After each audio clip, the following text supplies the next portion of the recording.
Il est 7h30, nous sommes le mercredi 29 février et vous êtes bien sur Grand Lille TV. Bonjour à toutes et à tous et merci de nous rejoindre en cette matinée en direct, en images et en 7 minutes. Voici ce qu'il faut retenir de l'actualité de la métropole lilloise aujourd'hui.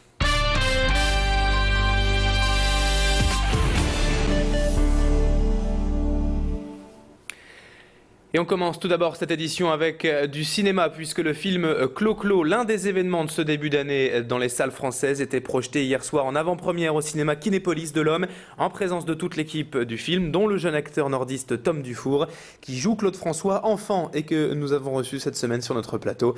L'acteur principal Jérémy Régnier ainsi que le réalisateur Florent Emilio Siri étaient également présents devant un public venu très nombreux. Plus de 30 ans après sa mort, Claude François compte toujours beaucoup de fans, notamment dans la région.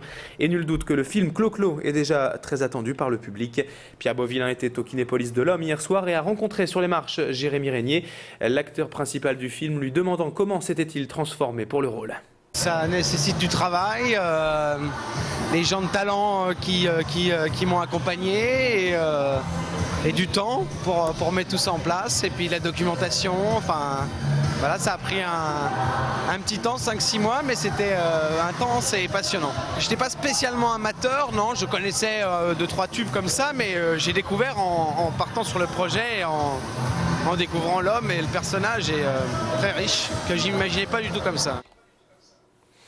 Dans le reste de l'actualité ce matin, ce mouvement de grève interprofessionnel et européen prévu en ce mercredi, notamment dans les transports, à l'appel de plusieurs centrales syndicales européennes pour dire non aux mesures d'austérité à répétition.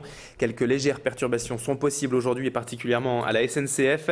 2 à 3 TER sur 4 sont annoncés en circulation et 3 TGV intersecteurs sur 4. Néanmoins, pas de soucis prévus pour les TGV Thalys et Eurostar. En revanche, la grève va bien perturber l'aéroport de Lille-Léquin aujourd'hui où une quinzaine de vols d'Air France ont d'ores et déjà été annulé ce matin. Plus d'informations donc pour la SNCF sur infoligne.com et pour l'aéroport sur lille.aéroport.fr. L'actualité à l'international à présent sur Grand Lille TV avec les élections présidentielles actuellement au Sénégal et les ressortissants sénégalais de la région qui s'unissent contre le président sortant, Abdoulaye Wade. Beaucoup d'entre eux se sont d'ailleurs déplacés lundi pour aller voter au consulat du Sénégal à Lille pour le premier tour du scrutin. Et la majorité réclame le départ du président sortant après 2 mandats, ce qu'indique en fait la Constitution, interdisant en effet un président de briguer un 3e mandat. Les Sénégalais du Nord, comme ailleurs en France et sur place dans le pays, ne veulent donc pas voir Abdoulaye Wade réélu et se disent déjà satisfaits de le voir contraint à un second tour. Car à 85 ans, le président sortant devrait avoir du mal maintenant à rassembler et fédérer autour de sa candidature devant tant d'opposition. Nous avons rencontré l'Union des travailleurs sénégalais à Lille et son président, Samba Dia. Je vous propose de l'écouter. Il ne doit pas se présenter.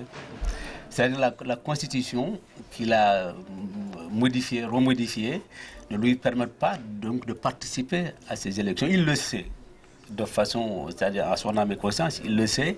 Et tous ceux qui l'ont poussé à y rester, peut-être pour se préserver, pour garder le pouvoir, pour peut-être préserver aussi la suite, mais il sait qu'il ne devait et il ne pouvait pas participer à ces élections.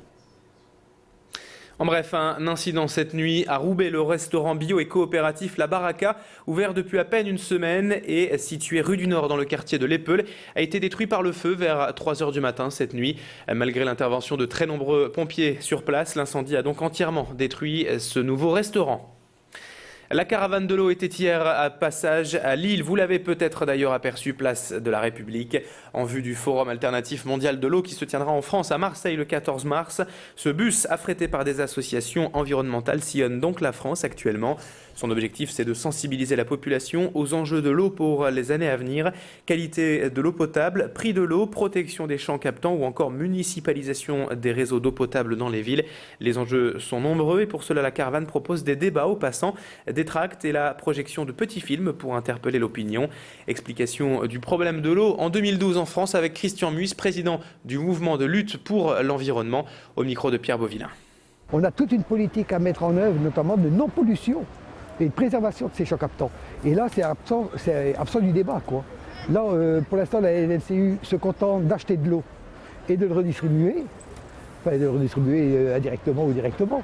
Mais la politique des champs captants, c'est bien un changement de société qu'on doit mettre en place. On doit changer notre agriculture, on doit protéger notre nappe. On termine maintenant cette édition avec ces images du Salon de l'Agriculture qui se tient à Paris jusqu'à ce dimanche 4 mars et où la région Nord-Pas-de-Calais est bien sûr représentée, notamment à travers ces espèces traditionnelles comme les chevaux de trait du Nord et du Boulonnais.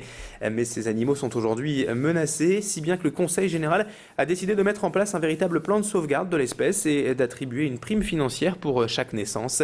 L'idée, c'est aussi de tester tous les usages utiles pour ces chevaux, les transports touristiques par exemple ou la collecte des déchets comme cela existe déjà à Bailleul et à Hasbrook. L'autre pari pour les éleveurs, c'est bien sûr de garantir la relève et la survie de l'espèce. Notre envoyé spécial au Salon de l'Agriculture, Alexandra Gossin, a rencontré les responsables régionaux de ces chevaux de trait traditionnels et on écoute leurs explications. Il y a une prime qui est attribuée pendant 3 ans. Les 2 premières années, la prime est à hauteur de 500 € par naissance. Et ensuite, la 3e année, 600 €. Alors l'objectif, c'est évidemment d'apporter un coup de pouce aux éleveurs qui sont souvent des gens qui sont des passionnés, mais qui passent beaucoup de temps et d'argent. Et donc c'est un moyen d'aider les éleveurs à justement sauvegarder ces 2 races. Et puis derrière, s'il n'y avait que ça comme mesure, ça ne serait pas suffisant, d'où effectivement plan de sauvegarde et de valorisation des 2 races par valorisation des usages que l'on peut faire aujourd'hui des 2 races de trait du Nord. Et c'est la fin de ce journal. Merci à toutes et à tous de l'avoir suivi. Restez en notre compagnie encore une poignée de secondes dans un instant à suivre la météo et l'infotrafic. Bonne journée à tous.